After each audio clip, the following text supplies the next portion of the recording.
Merry Christmas to everybody, especially ਜੋ ਸਾਡੇ Thursday class ਦੇ ਮੈਂਬਰ ਹਨ, ਜਿੰਨੇ ਵੀ ਉੱਥੇ ਆਉਂਦੇ ਹਨ ਥਰਸਡੇ ਕਲਾਸ ਵਿੱਚ। ਅਫਸੋਸ ਦੀ ਗੱਲ ਇਹ ਹੈ ਕਿ ਅਸੀਂ ਅੱਜ ਇਕੱਠੇ ਨਹੀਂ ਹੋ ਸਕਦੇ। ਸਾਡੇ ਕੋਲ ਇੱਕ ਦਿਨ ਹੁੰਦਾ ਹੈ, ਉਸ ਦਿਨ ਵਿੱਚ ਅਸੀਂ ਸਾਰੇ ਰਲ ਕੇ ਖੁਸ਼ੀ ਮਨਾਉਂਦੇ ਹੁੰਦੇ ਹਾਂ ਕ੍ਰਿਸਮਸ ਦੇ ਟਾਈਮ ਦੇ ਉੱਪਰ। ਪਰ ਫਿਰ ਵੀ ਲੋਕਡਾਊਨ ਹੋਣ ਦੇ ਕਾਰਨ ਅਸੀਂ ਇਕੱਠੇ ਨਹੀਂ ਹੋ ਸਕਦੇ। ਪਰ ਸਾਡੇ ਵਿੱਚ ਇੱਕ ਆਤਮਾ ਹੈ, ਅਸੀਂ ਇਕੱਠੇ ਹੋ ਕੇ ਫਿਰ ਵੀ ਅਸੀਂ ਪਰਮੇਸ਼ਰ ਦੀ ਉਪਾਸਨਾ ਤੇ ਪਰਮੇਸ਼ਰ ਦੇ ਨਾਲ ਖੁਸ਼ੀ ਮਨਾ ਸਕਦੇ ਹਾਂ, ਇੱਕ ਦੂਜੇ ਨਾਲ ਖੁਸ਼ੀ ਮਨਾ ਸਕਦੇ ਹਾਂ। ਸੋ ਮੇਰੇ ਵੱਲੋਂ ਥਰਸਡੇ ਕਲਾਸ ਨੂੰ ਸਾਰਿਆਂ ਨੂੰ ਮੈਰੀ ਕ੍ਰਿਸਮਸ। ਆਓ ਪਹਿਲਾਂ ਮੈਂ ਮੈਰੀ ਕ੍ਰਿਸਮਸ ਦੇ ਜਨਮ ਦਿਨ ਦੇ ਬਾਰੇ, ਪ੍ਰਭੂ ਯਿਸੂ ਮਸੀਹ ਦੇ ਜਨਮ ਦਿਨ ਦੇ ਬਾਰੇ ਤੁਹਾਨੂੰ ਬਾਬਤ ਦੇ ਵਿੱਚੋਂ ਸੁਣਾਵਾਂਗਾ। ਫਿਰ ਮੈਂ ਇੱਕ ਕੈਰਲ ਵੀ ਗਾਵਾਂਗਾ। ਉਮੀਦ ਰੱਖਦਾ ਕਿ ਤੁਸੀਂ ਸਾਰੇ ਪਹਿਲਾਂ ਤੁਸੀਂ ਜਾਣਦੇ ਆ, ਤੁਸੀਂ ਮੇਰੇ ਨਾਲ ਉਸ ਟਾਈਮ ਦੇ ਉੱਪਰ ਗਾਇਓ। ਇਸ ਤਰੀਕੇ ਲਿਖਿਆ ਗਿਆ ਬਾਬ ਦੇ ਵਿੱਚ, ਲੂਕਾ ਦੀ ਇੰਜੀਲ ਉਹਦਾ ਪਹਿਲਾ ਚੈਪਟਰ ਆ, 26 ਤੋਂ ਲਾ ਕੇ ਤੇ 44 ਤੱਕ ਪਹਿਲਾਂ ਪੜਾਂਗਾ। 6ਵੇਂ ਮਹੀਨੇ ਇੱਕ ਦੂਤ ਪਰਮੇਸ਼ਰ ਦੀ ਵੱਲੋਂ ਨਾਜ਼ਰਤ ਨਾਮੇ ਗਲੀਲ ਦੇ ਇੱਕ ਨਗਰ ਵਿੱਚ ਇੱਕ ਕੁਆਰੀ ਦੇ ਕੋਲ ਭੇਜਿਆ ਗਿਆ, ਜਿਹਦੀ ਕੁੜਮਾਈ ਯੂਸਫ ਕਰਕੇ ਦਾਊਦ ਦੇ ਘਰਾਣੇ ਦੇ ਇੱਕ ਪੁਰਸ਼ ਨਾਲ ਹੋਈ ਸੀ, ਤੇ ਉਸ ਕੁਆਰੀ ਦਾ ਨਾਂ ਸੀ ਮਰੀਅਮ। ਤੇ ਉਸਨੇ ਉਹਦੇ ਕੋਲ ਅੰਦਰ ਆਣ ਕੇ ਕਿਹਾ, ਦੂਤ ਨੇ ਕਿਹਾ, ਵਧਾਈਓ, ਜਿਹਦੇ ਉੱਤੇ ਕਿਰਪਾ ਹੋਈ ਹੈ, ਪ੍ਰਭੂ ਤੇਰੇ ਨਾਲ ਹੈ। ਪਰ ਉਹ ਇਸ ਬਚਨ ਤੋਂ ਬਹੁਤ ਮਰੀਅਮ ਘਬਰਾਈ ਅਤੇ ਸੋਚਣ ਲੱਗੀ, ਇਹ ਕਿਹੋ ਜਿਹੀ ਵਧਾਈ ਹੈ। ਦੂਤ ਨੇ ਉਹਨੂੰ ਆਖਿਆ, ਹੇ ਮਰੀਅਮ, ਨਾ ਡਰ, ਕਿਉਂ ਜੋ ਤੇਰੇ ਉੱਤੇ ਪਰਮੇਸ਼ਰ ਦੀ ਕਿਰਪਾ ਹੋਈ ਹੈ, ਅਤੇ ਵੇਖ ਤੂੰ ਗਰਭਵਤੀ ਹੋਵੇਂਗੀ ਅਤੇ ਪੁੱਤਰ ਜਣੇਗੀ, ਅਤੇ ਉਹਦਾ ਨਾਮ ਯਿਸੂ ਰੱਖਣਾ। ਉਹ ਮਹਾਨ ਹੋਵੇਗਾ, ਉਹ ਅਤਿ ਮਹਾਨ ਦਾ ਪੁੱਤਰ ਸਦਾਇਆ ਜਾਵੇਗਾ, ਤੇ ਪ੍ਰਭੂ ਪਰਮੇਸ਼ਰ ਉਹਦੇ ਪਿਤਾ ਦਾਊਦ ਦਾ ਤਖਤ ਉਹਨੂੰ ਦੇਵੇਗਾ। ਉਹ ਜੁਗੋ ਜੁਗ ਯਾਕੂਬ ਦੇ ਘਰਾਣੇ ਉੱਤੇ ਰਾਜ ਕਰੇਗਾ। ਤਦ ਮਰੀਅਮ ਨੇ ਦੂਤ ਨੂੰ ਆਖਿਆ, ਇਹ ਕਿੱਦਾਂ ਹੋ ਸਕਦਾ ਹੈ, ਜਦ ਮੈਂ ਪੁਰਸ਼ ਨੂੰ ਨਹੀਂ ਜਾਣਦੀ। ਦੂਤ ਨੇ ਉਸ ਨੂੰ ਉੱਤਰ ਦਿੱਤਾ ਕਿ ਤੂੰ ਪਵਿੱਤਰ ਆਤਮਾ ਤੇਰੇ ਉੱਪਰ ਆਵੇਗਾ, ਅਤੇ ਅਤਿ ਮਹਾਨ ਦੀ ਕੁਦਰਤ ਤੇਰੇ ਉੱਤੇ ਛਾਇਆ ਕਰੇਗੀ। ਇਸ ਕਰਕੇ ਜਿਹੜਾ ਜੰਮੇਗਾ ਉਹ ਪਵਿੱਤਰ ਅਤੇ ਪਰਮੇਸ਼ਰ ਦਾ ਪੁੱਤਰ ਕਹਾਵੇਗਾ। ਤੇ ਵੇਖ, ਤੇਰੀ ਸਾਕ ਅਲਿਜ਼ਬeth, ਉਹਨੂੰ ਵੀ ਬੁਢੇਪੇ ਵਿੱਚ ਪੁੱਤਰ ਹੋਣ ਵਾਲਾ ਹੈ, ਜਿਹੜੀ ਬਾਂਝ ਹੈ, ਕਹਾਉਂਦੀ ਹੈ। ਉਹਦਾ ਇਹ 6ਵਾਂ ਮਹੀਨਾ ਹੈ, ਕਿਉਂਕਿ ਕੋਈ ਬਚਨ ਪਰਮੇਸ਼ਰ ਦੀ ਵੱਲੋਂ ਸ਼ਕਤੀਹੀਣ ਨਾ ਹੋਵੇਗਾ। ਤੇ ਮਰੀਅਮ ਨੇ ਕਿਹਾ, ਵੇਖ, ਮੈਂ ਪ੍ਰਭੂ ਦੀ ਬੰਦੀ ਹਾਂ, ਮੇਰੇ ਨਾਲ ਤੇਰੇ ਆਖੇ ਅਨੁਸਾਰ ਹੋਵੇ। ਤਦ ਦੂਤ ਉਹਦੇ ਕੋਲੋਂ ਚਲੇ ਗਿਆ। ਉਹਨੇ ਦਿਨੀ ਮਰੀਅਮ ਉੱਠ ਕੇ ਛੇਤੀ ਨਾਲ ਪਹਾੜੀ ਦੇਸ਼ ਵਿੱਚ ਯਹੂਦਾ ਦੇ ਇੱਕ ਨਗਰ ਵਿੱਚ ਗਈ, ਜਿੱਥੇ ਅਲਿਜ਼ਬeth ਰਹਿੰਦੀ ਸੀ। ਤੇ ਇਉਂ ਹੋਇਆ, ਜਾਂ ਅਲਿਜ਼ਬeth ਨੇ ਮਰੀਅਮ ਦਾ ਪ੍ਰਣਾਮ ਸੁਣਿਆ, ਤੇ ਉਹ ਬੱਚਾ ਉਹਦੀ ਕੁੱਖ ਵਿੱਚ ਉਛਲ ਪਿਆ, ਤੇ ਅਲਿਜ਼ਬeth ਪਵਿੱਤਰ ਆਤਮਾ ਨਾਲ ਭਰ ਗਈ, ਤੇ ਜ਼ੋਰ ਨਾਲ ਉੱਚੀ ਦੇ ਕੇ ਬੋਲੀ, ਮੁਬਾਰਕ ਹੈ ਤੂੰ ਤੀਵੀਆਂ ਵਿੱਚੋਂ, ਨਾਲੇ ਮੁਬਾਰਕ ਤੇਰੀ ਕੁੱਖ ਦਾ ਫਲ। ਮੇਰੇ ਲਈ ਇਹ ਕਿੱਥੋਂ ਹੋਇਆ, ਜੋ ਮੇਰੇ ਪ੍ਰਭੂ ਦੀ ਮਾਤਾ ਮੇਰੇ ਕੋਲ ਆਈ। ਵੇਖ, ਤੇਰੇ ਪ੍ਰਣਾਮ ਦੀ ਆਵਾਜ਼ ਮੇਰੇ ਕੰਨ ਪੈਂਦੇ ਹੀ ਬੱਚਾ ਮੇਰੀ ਖੁਸ਼ੀ ਦੇ ਮਾਰੇ ਉਛਲ ਪਿਆ ਹੈ। ਤਦ ਮਰੀਅਮ 3 ਕੁ ਮਹੀਨੇ ਉਹਦੇ ਨਾਲ ਰਹੀ ਤੇ ਮੁੜ ਕੇ ਆਪਣੇ ਘਰ ਨੂੰ ਗਈ। ਜਦੋਂ ਆਪਣੇ ਘਰ ਨੂੰ ਜਾਂਦੀ ਹੈ ਤੇ ਜਾ ਕੇ ਯੂਸਫ ਨੂੰ ਸਾਰੀ ਕਥਾ ਦੱਸਦੀ ਹੈ ਕਿ ਦੂਤ ਉਹਦੇ ਕੋਲ ਕਿੱਦਾਂ ਆਇਆ, ਪਰਮੇਸ਼ਰ ਨੇ ਉਹਨੂੰ ਕੀ ਕੁਝ ਦੱਸਿਆ। ਇਹ ਆਪਾਂ ਪੜ੍ਹਦੇ ਹਾਂ ਮਤੀ ਦੀ ਇੰਜੀਲ ਪਹਿਲਾ ਚੈਪਟਰ 18 ਤੋਂ ਲਾ ਕੇ 25 ਤੱਕ ਮੈਂ ਪੜ੍ਹਨ ਲੱਗਾ ਹਾਂ। ਇੱਥੇ ਲਿਖਿਆ ਗਿਆ ਹੈ, ਯਿਸੂ ਦਾ ਜਨਮ ਇਉਂ ਹੋਇਆ, ਜਾਂ ਉਹਦੀ ਮਾਤਾ ਮਰੀਅਮ ਦੀ ਯੂਸਫ ਨਾਲ ਕਰਮਾਈ ਹੋਈ ਸੀ, ਤੇ ਤਾਂ ਉਹਨਾਂ ਦੇ ਇਕੱਠੇ ਹੋਣ ਤੋਂ ਪਹਿਲਾਂ ਉਹ ਪਵਿੱਤਰ ਆਤਮਾ ਤੋਂ ਗਰਭਵਤੀ ਪਾਈ ਗਈ। ਤਦ ਉਹਦੇ ਪਤੀ ਯੂਸਫ ਨੇ, ਜਿਹੜਾ ਧਰਮੀ ਪੁਰਖ ਸੀ, ਇਹ ਨਹੀਂ ਸੀ ਚਾਹੁੰਦਾ ਭਾਈ ਉਹਨੂੰ ਕਲੰਕਣ ਪ੍ਰਗਟ ਕਰੇ, ਪਰ ਉਹਨੂੰ ਦਲੀਲ ਕੀਤੀ ਤੇ ਉਹਨੂੰ ਚੁੱਪ-ਚਾਪ ਕੀਤਿਆਂ ਤਿਆਗ ਦੇਵੇ।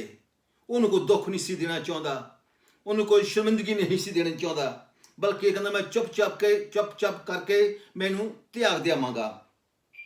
ਪਰ ਜਾਂ ਉਹ ਇਹਨਾਂ ਗੱਲਾਂ ਦੇ ਵਿੱਚ ਚਿੰਤਾ ਵਿੱਚ ਪਿਆ ਹੋਇਆ ਸੀ, ਤਾਂ ਵੇਖੋ ਪ੍ਰਭੂ ਦਾ ਇੱਕ ਦੂਤ ਉਹਦੇ ਸੁਪਨੇ ਵਿੱਚ ਆਇਆ ਤੇ ਉਹਨੂੰ ਦਰਸ਼ਨ ਦੇ ਕੇ ਕਿਹਾ ਕਿ ਹੇ ਯੂਸਫ, ਦਾਊਦ ਦੇ ਪੁੱਤਰ, ਤੂੰ ਆਪਣੀ ਪਤਨੀ ਨੂੰ ਮਰੀਅਮ ਨੂੰ ਆਪਣੇ ਘਰ ਲਿਆਉਣ ਤੋਂ ਨਾ ਡਰ। ਉਹ ਪਵਿੱਤਰ ਆਤਮਾ ਤੋਂ ਹੈ ਤੇ ਉਹ ਪੁੱਤਰ ਜਣੇਗੀ। ਤੂੰ ਉਹਦਾ ਨਾਮ ਯਿਸੂ ਰੱਖੀ, ਕਿਉਂ ਜੋ ਉਹ ਆਪਣੇ ਲੋਕਾਂ ਨੂੰ ਉਹਨਾਂ ਦੇ ਪਾਪਾਂ ਤੋਂ ਬਚਾਵੇਗਾ। ਇਹ ਸਭ ਕੁਝ ਇਸ ਲਈ ਹੋਇਆ ਭਾਈ, ਜਿਹੜੀ ਗੱਲ ਪ੍ਰਭੂ ਨੇ ਨਬੀ ਦੀ ਜ਼ੁਬਾਨੀ 700 ਸਾਲ ਪਹਿਲਾਂ ਲਿਖੀ ਗਈ ਸੀ ਉਹ ਪੂਰੀ ਹੋਵੇ। ਇੱਥੇ ਲਿਖਿਆ ਹੈ ਕਿ ਵੇਖੋ, ਕੁਆਰੀ ਗਰਭਵਤੀ ਹੋਵੇਗੀ, ਉਹ ਪੁੱਤਰ ਜਣੇਗੀ ਤੇ ਉਹਦਾ ਨਾਮ ਇਮੈਨੂਅਲ ਰੱਖਣਾ, ਜਿਹਦਾ ਅਰਥ ਇਹ ਹੈ ਪਰਮੇਸ਼ਰ ਸਾਡੇ ਸੰਗ। ਤਦੋਂ ਯੂਸਫ ਨੇ ਸੁੱਤਿਆਂ ਉੱਠ ਕੇ ਜਿਵੇਂ ਪ੍ਰਭੂ ਦੇ ਦੂਤ ਨੇ ਉਹਨੂੰ ਆਗਿਆ ਦਿੱਤੀ ਸੀ ਤਿਵੇਂ ਹੀ ਕੀਤਾ, ਔਰ ਆਪਣੀ ਪਤਨੀ ਨੂੰ ਆਪਣੇ ਘਰ ਲਿਆਇਆ ਤੇ ਉਹਨੂੰ ਨਾ ਜਾਣਿਆ ਜਿੰਨਾ ਚਿਰ ਉਹ ਪੁੱਤਰ ਨਾ ਜਣੀ, ਤੇ ਉਹਦਾ ਨਾਮ ਯਿਸੂ ਰੱਖਿਆ ਗਿਆ। ਹੁਣ ਆਪਾਂ ਦੇਖਦੇ ਹਾਂ ਕਿ ਸਾਡੇ ਪ੍ਰਭੂ ਯਿਸੂ ਮਸੀਹ ਦਾ ਜਨਮ ਕਿਸ ਤਰੀਕੇ ਨਾਲ ਹੋਇਆ।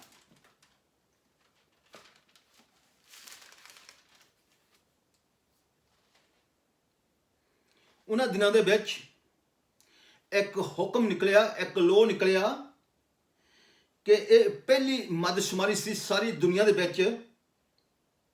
ਇਹ ਪਹਿਲੀ ਮਰਦਸ਼ੁਮਾਰੀ ਸੀ ਦੁਨੀਆ ਵਿੱਚ ਜੋ ਸੂਰੀਆ ਦੇ ਹਾਕਮ ਕਰਨੇਲੀਅਸ ਦੇ ਸਮੇਂ ਵਿੱਚ ਕੀਤੀ ਗਈ। ਤਦੋਂ ਸਭ ਆਪੋ ਆਪਣੇ ਨਗਰ ਨੂੰ ਨਿਉ ਲਿਖਾਉਣ ਲਈ ਆਏ ਚੱਲੇ, ਅਤੇ ਯੂਸਫ ਦੀ ਇਸ ਲਈ ਜੋ ਉਹ ਦਾਊਦ ਦੇ ਘਰਾਣੇ ਦੀ ਔਲਾਦ ਵਿੱਚੋਂ ਸੀ, ਗਲੀਲ ਦੇ ਨਗਰ ਵਿੱਚੋਂ ਯਹੂਦੀਆਂ ਵਿੱਚ ਦਾਊਦ ਦੇ ਨਗਰ ਨੂੰ ਜੋ ਬੈਤਲਹਮ ਕਹਾਉਂਦਾ ਹੈ ਗਿਆ। ਭਾਈ ਆਪਣੀ ਮੰਗ ਮਰੀਅਮ ਸਣੇ ਗਰਭਵਤੀ ਸੀ ਆਪਣਾ ਨਿਉ ਲਿਖਾਵੇ। ਅਤੇ ਇਹ ਹੋਇਆ ਕਿ ਉਹਨਾਂ ਦੇ ਉੱਥੇ ਹੁੰਦਿਆਂ ਮਰੀਅਮ ਦੇ ਜਨਮ ਦੇ ਦਿਨ ਪੂਰੇ ਹੋ ਗਏ ਅਤੇ ਉਹ ਆਪਣਾ ਜੇਠਾ ਪੁੱਤਰ ਜਣੀ ਤੇ ਉਹਨੂੰ ਕੱਪੜੇ ਵਿੱਚ ਵਲੇਟ ਕੇ ਖੋਲੀ ਵਿੱਚ ਰੱਖਿਆ, ਕਿਉਂ ਜੋ ਉਹਨਾਂ ਨੂੰ ਸਰਾਂ ਵਿੱਚ ਥਾਂ ਨਾ ਮਿਲਿਆ। ਉਸ ਦੇਸ਼ ਵਿੱਚ ਅਯਾਲੀ ਸਨ ਜੋ ਰੜ ਵਿੱਚ ਰਹਿੰਦੇ ਸਨ ਅਤੇ ਰਾਤ ਨੂੰ ਆਪਣੇ ਇੱਜ਼ਤ ਦੀ ਰਾਖੀ ਕਰਦੇ ਸਨ। ਪ੍ਰਭੂ ਦਾ ਇੱਕ ਦੂਤ ਉਹਨਾਂ ਦੇ ਕੋਲ ਆਇਆ ਤੇ ਉਹਨਾਂ ਦੇ ਕੋਲ ਆ ਖਲੋਤਾ ਹੈ ਤੇ ਪ੍ਰਭੂ ਦਾ ਤੇਜ ਉਹਨਾਂ ਦੇ ਚੁਫੇਰੇ ਚਮਕਿਆ ਤੇ ਉਹ ਬਹੁਤ ਡਰ ਗਏ। ਤਦ ਦੂਤ ਨੇ ਉਹਨਾਂ ਨੂੰ ਆਖਿਆ, ਨਾ ਡਰੋ, ਕਿਉਂ ਜੋ ਵੇਖੋ ਮੈਂ ਤੁਹਾਡੇ ਲਈ ਇੱਕ ਖੁਸ਼ਖਬਰੀ ਸੁਣਾਉਂਦਾ ਹਾਂ ਜੋ ਸਾਰੀ ਪ੍ਰਜਾ ਦੇ ਲਈ ਹੋਵੇਗੀ। ਉਹ ਦਾਊਦ ਦੇ ਨਗਰ ਵਿੱਚ ਅੱਜ ਤੁਹਾਡੇ ਲਈ ਇੱਕ ਮੁਕਤੀਦਾਤਾ ਪੈਦਾ ਹੋਇਆ ਹੈ, ਜਿਹੜਾ ਮਸੀਹ ਪ੍ਰਭੂ ਹੈ। ਅਤੇ ਤੁਹਾਡੇ ਲਈ ਇਹ ਪਤਾ ਹੈ ਕਿ ਤੁਸੀਂ ਇੱਕ ਬਾਲਕ ਨੂੰ ਕੱਪੜੇ ਵਿੱਚ ਵਲੇਟਿਆ ਹੋਇਆ ਤੇ ਖੋਲੀ ਵਿੱਚ ਪਿਆ ਹੋਇਆ ਵੇਖੋਗੇ। ਤਾਂ ਇੱਕਦਮ ਸਵਰਗ ਦੀ ਫੌਜ ਦਾ ਇੱਕ ਜਥਾ ਉਸ ਦੂਤ ਦੇ ਨਾਲ ਹੋ ਕੇ ਪਰਮੇਸ਼ਰ ਦੀ ਉਸਤਤ ਕਰਦਾ ਤੇ ਇਹ ਕਹਿੰਦਾ ਸੀ ਕਿ ਪਰਮ ਧਾਮ ਵਿੱਚ ਪਰਮੇਸ਼ਰ ਦੀ ਵਡਿਆਈ ਹੋਵੇ ਤੇ ਧਰਤੀ ਉੱਤੇ ਸ਼ਾਂਤੀ ਉਹਨਾਂ ਲੋਕਾਂ ਵਿੱਚ ਜਿਨ੍ਹਾਂ ਨਾਲ ਉਹ ਪ੍ਰਸੰਨ ਹੈ। ਤਾਂ ਇਹ ਹੋਇਆ ਕਿ ਜਦ ਦੂਤ ਉਹਨਾਂ ਦੇ ਕੋਲੋਂ ਆਕਾਸ਼ ਉੱਤੇ ਚਲੇ ਗਏ ਤਦ ਅਯਾਲੀਆ ਨੇ ਆਪਸ ਵਿੱਚ ਆਖਿਆ, ਆਓ ਆਪਾਂ ਹੁਣ ਬੈਤਲਹਮ ਨੂੰ ਚੱਲੀਏ ਤੇ ਜਲ ਕੇ ਦੇਖੀਏ, ਜਿਹੜੀ ਖਬਰ ਅਸੀਂ ਦੂਤਾਂ ਤੋਂ ਸੁਣੀ ਹੈ ਜਾ ਕੇ ਅਸੀਂ ਦੇਖੀਏ।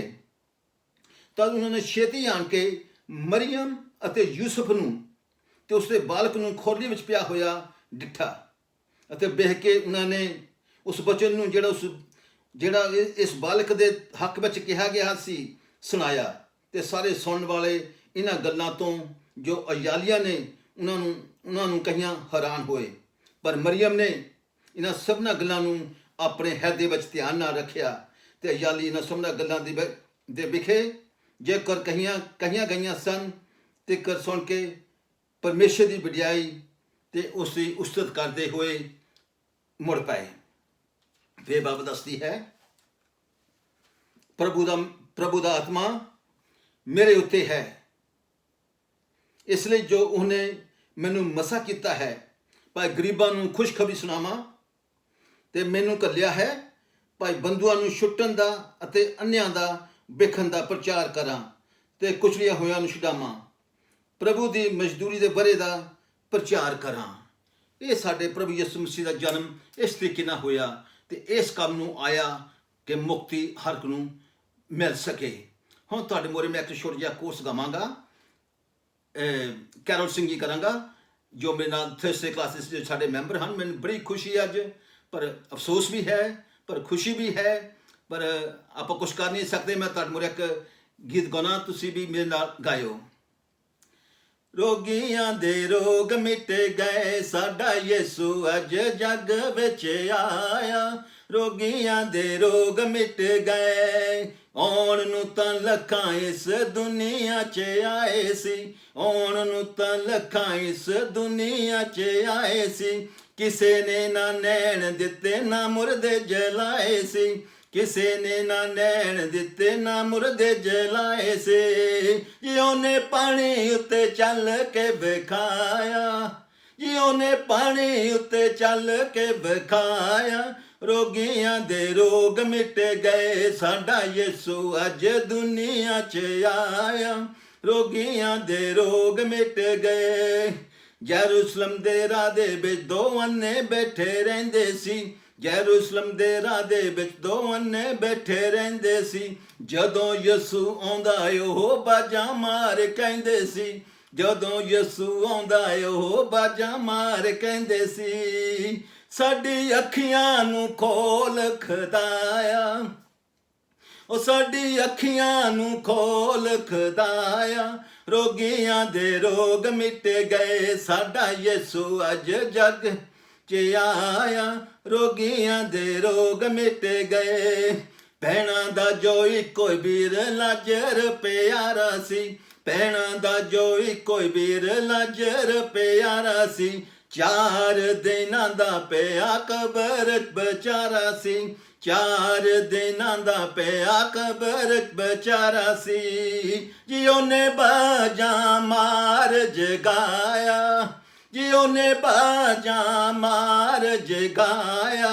ਰੋਗੀਆਂ ਦੇ ਰੋਗ ਮਿਟ ਗਏ, ਸਾਡਾ ਯਿਸੂ ਅੱਜ ਦੁਨੀਆ 'ਚ ਆਇਆ। ਰੋਗੀਆਂ ਦੇ ਰੋਗ ਮਿਟ ਗਏ, ਸਾਡਾ ਯਿਸੂ ਅੱਜ ਦੁਨੀਆ 'ਚ ਆਇਆ। ਰੋਗੀਆਂ ਦੇ ਰੋਗ ਮਿਟ ਗਏ। ਮੇਰੇ ਭੈਣੋ ਭਰਾਵੋ, ਤੁਸੀਂ ਵੀ ਮੇਰੇ ਨਾਲ ਜ਼ਰੂਰ ਗਾਇਆ ਹੋਵੇਗਾ, ਕਿਉਂਕਿ ਜੋ ਸਾਡੇ ਥਰਸਡੇ ਕਲਾਸ ਦੇ ਮੈਂਬਰ ਹੈ ਉਹ ਅੱਛੀ ਤਰ੍ਹਾਂ ਇਸ ਗੀਤ ਨੂੰ ਜਾਣਦੇ ਹਨ। ਸੋ ਮੈਂ ਇਹ ਸਭ ਕੁਝ ਕਹਿੰਦਾ ਹੋਇਆ ਮੈਂ ਦੱਸਣਾ ਚਾਹੁੰਦਾ ਹਾਂ ਕਿ ਸਾਡੇ ਜੋ ਮੁਕਤੀ ਦਾਤਾ ਜੋ ਪੈਦਾ ਹੋਇਆ, ਸੱਚੀ ਮੁੱਚੀ ਇਨਸਾਨ ਦੇ ਕੋਲ ਇੰਨੀ ਸਮਝ ਹੈ ਨਹੀਂ, ਕੋਈ ਸਾਇੰਸਦਾਨਾਂ ਕੋਲ ਇੰਨੀ ਸਮਝ ਹੈ ਨਹੀਂ ਕਿ ਉਹ ਕਿਸ ਤਰੀਕੇ ਨਾਲ ਬਿਆਨ ਕਰ ਸਕਣ ਕਿ ਪ੍ਰਭੂ ਯਿਸੂ ਮਸੀਹ ਦਾ ਜਨਮ ਕਿਸ ਤਰੀਕੇ ਨਾਲ ਹੋਇਆ ਹੈ। ਪਰ ਅਸੀਂ ਇਹ ਜਾਣਦੇ ਹਾਂ, ਜਿਸ ਨੇ ਧਰਤੀ ਤੇ ਆਕਾਸ਼ ਰਚਿਆ, ਜਿਸ ਨੇ ਇਨਸਾਨ ਨੂੰ ਬਣਾਇਆ, ਜੋ ਸਾਡਾ ਪਰਮੇਸ਼ਰ ਹੈ, ਪੱਥਰਾਂ ਵਿੱਚੋਂ ਬੱਚੇ ਨੂੰ ਪੈਦਾ ਕਰ ਸਕਦਾ ਹੈ, ਉਹ ਸਾਡੇ ਪ੍ਰਭੂ ਯਿਸੂ ਮਸੀਹ ਨੂੰ ਵੀ ਇਸ ਦੁਨੀਆ ਪਾਪ ਭਰੀ ਦੁਨੀਆ ਵਿੱਚ ਘੱਲ ਸਕਦਾ ਹੈ। ਸਾਡਾ ਉਹਦੇ ਉੱਪਰ ਵਿਸ਼ਵਾਸ ਹੈ, ਕਿਉਂਕਿ ਉਹ ਸਾਡਾ ਮੁਕਤੀਦਾਤਾ ਬਣ ਕੇ ਆਇਆ। ਯਿਸੂ ਪਾਪਾਂ ਨੂੰ ਬਚਾਉਣ ਲਈ ਆਇਆ। ਜੇਕਰ ਤੁਸੀਂ ਅਜੇ ਤੱਕ ਵੀ ਪਾਪਾਂ ਵਿੱਚ ਫਸੇ ਹੋ, ਅਜੇ ਵੀ ਤੁਸੀਂ ਮੁਕਤੀਦਾਤੇ ਨੂੰ ਨਹੀਂ ਜਾਣਦੇ ਹੋ, ਤੁਸੀਂ ਅੱਜ ਵੀ ਇਸ ਖੁਸ਼ਭਰੀ ਸਮੇਂ ਵਿੱਚ ਤੁਸੀਂ ਅੱਜ ਮੁਕਤੀਦਾਤੇ ਨੂੰ ਕਬੂਲ ਕਰ ਸਕਦੇ ਹੋ। ਤੁਸੀਂ ਕਹਿ ਸਕਦੇ ਹੋ ਕਿ ਹੈਪੀ ਕ੍ਰਿਸਮਸ ਟੂ ਮੀ, ਕਿ ਮੇਰੇ ਵਾਸਤੇ ਵੀ ਪ੍ਰਭੂ ਯਿਸੂ ਮਸੀਹ ਨੇ ਜਨਮ ਲਿਆ ਇਸ ਪਾਪ ਭਰੀ ਦੁਨੀਆ ਵਿੱਚ ਆਣ ਕੇ। ਉਹ ਪਾਪ ਤੋਂ ਰਹਿਤ ਰਿਹਾ, ਬਲਕਿ ਪਾਪੀਆਂ ਵਾਸਤੇ ਉਸਨੇ ਆਣ ਕੇ ਆਪਣੀ ਜਾਨ ਦੇ ਦਿੱਤੀ। ਅਸੀਂ ਪਰਮੇਸ਼ਰ ਦਾ ਲੱਖ ਲੱਖ ਸ਼ੁਕਰ ਕਰਦੇ ਹਾਂ ਉਹਦੀ ਕਿਰਪਾ ਵਾਸਤੇ ਤੇ ਉਹਦੀ ਦਇਆ ਵਾਸਤੇ ਜੋ ਉਸਨੇ ਸਾਨੂੰ ਦਿਖਾਲੀ ਪ੍ਰਭੂ ਯਿਸੂ ਮਸੀਹ ਦੇ ਰਾਹੀਂ। ਆਮੈਨ, ਆਮੈਨ।